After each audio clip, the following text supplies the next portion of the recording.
Hola, mi nombre es Enrique Alenda y he realizado este pechacucha como ejemplo didáctico para la asignatura de TICS del Máster en Formación en Profesorado de la Universidad Miguel Hernández.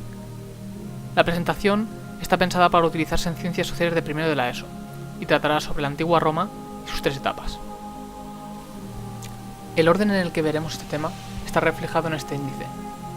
Comenzaremos con una breve introducción general al Imperio Romano, para seguidamente exponer las tres etapas que tuvo el Imperio Romano, que fueron la Roma monárquica, la República Romana y el Imperio Romano. Además, en cada etapa profundizaremos en algunos personajes o hechos significativos. Para comenzar, deberíamos preguntarnos por qué tiene tanta importancia la Roma antigua en la historia. Bien, cabe destacar que fue uno de los primeros imperios de Europa, que llega a asumir a otras civilizaciones antiguas como la griega, la mesopotámica o la egipcia, integrando parte de su cultura y de sus avances en la sociedad romana. Además, es una civilización que ha dejado un gran legado arqueológico, como podemos ver en las termas, en los anfiteatros, en los foros, en los templos o también en la gran red de calzadas que comunicaba todo el imperio. Y es que la comunicación fue otro punto clave en su desarrollo, ya que estamos hablando de un imperio que se estableció alrededor del mar Mediterráneo, que ellos llamaban el Mare Nostrum, y que fomentó el comercio entre todas sus provincias, teniendo así acceso a gran cantidad de recursos, teniendo en cuenta todo el territorio que llegó a ocupar este imperio romano. Y bueno, toda esta red de comunicaciones, donde iba a parar, es al corazón del imperio, que era la propia Roma, la ciudad más grande y rica en su momento, que llegó a tener más de 1 millón de habitantes y que exportó su modelo de ciudad a todas las provincias, a todas las ciudades nuevas que fundó en otras partes del imperio. Comenzando con la historia de Roma, hemos de señalar que esta se dividió en 3 periodos principales. Durante el primer periodo, tras la fundación de Roma, se instauró una monarquía de tipo electiva que duró unos 250 años. El segundo periodo fue la República, durante la cual gobernaba el Senado de Roma, y duró casi 500 años. El tercer periodo fue el Imperio, en el cual se le otorgó grandes poderes a la figura del emperador. Vamos a empezar por el periodo monárquico de Roma, que comienza con su fundación en el 753 a.C. El mito dice que el fundador fue Rómulo, descendiente de Eneas de Troya, que fue amamantado por una loba junto con su hermano y que tras asesinar a este fundó la ciudad. Dejando a un lado los mitos, esta monarquía de tipo electivo duró desde el 753 al 509 a.C.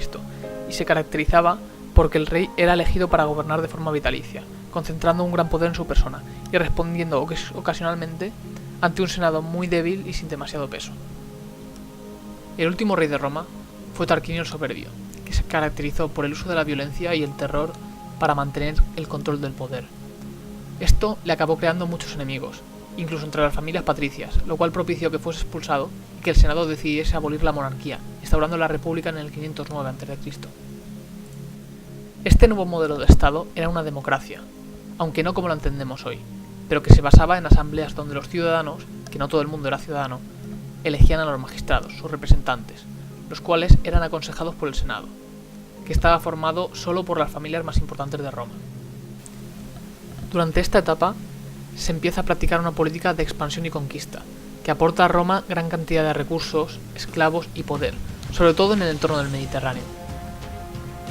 Es durante esta etapa en la que se lucha contra Cartago, contra los reinos helenísticos o contra los galos.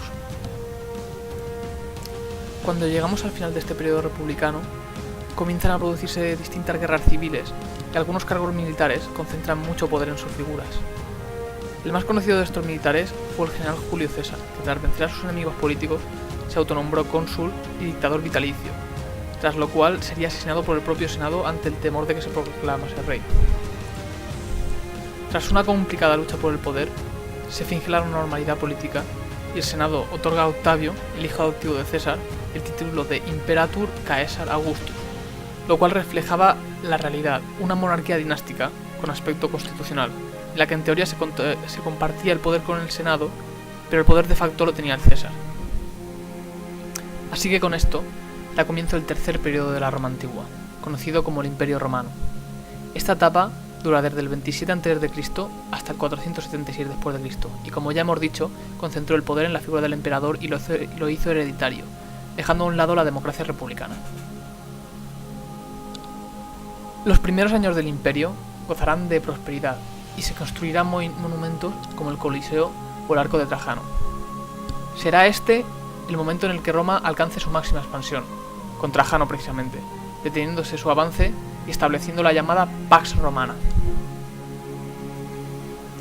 Sin embargo, en el siglo III después de Cristo, estalla una crisis debido al estancamiento de la economía y las luchas de poder entre varios generales por el gobierno del imperio, lo cual es aprovechado por diversas tribus bárbaras para atravesar las fronteras y atacar las ciudades romanas, aunque a final de siglo, con el emperador Diocleciano se recuperó algo de estabilidad. No obstante, esta estabilidad apenas duraría un siglo, en el que se dieron formas de gobierno muy distintas, como la autonomía temporal de alguna provincia del imperio.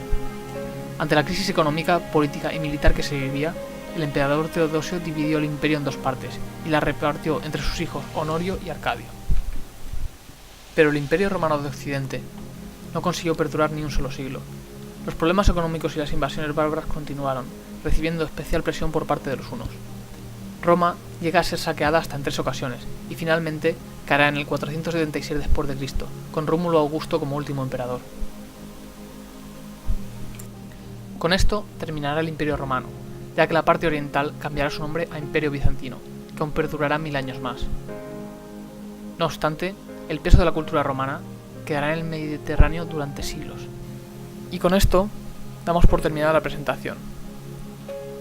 A continuación tenéis los enlaces de todas las imágenes que también dejaré en la descripción. Todas tienen licencia Creative Commons o son de dominio público.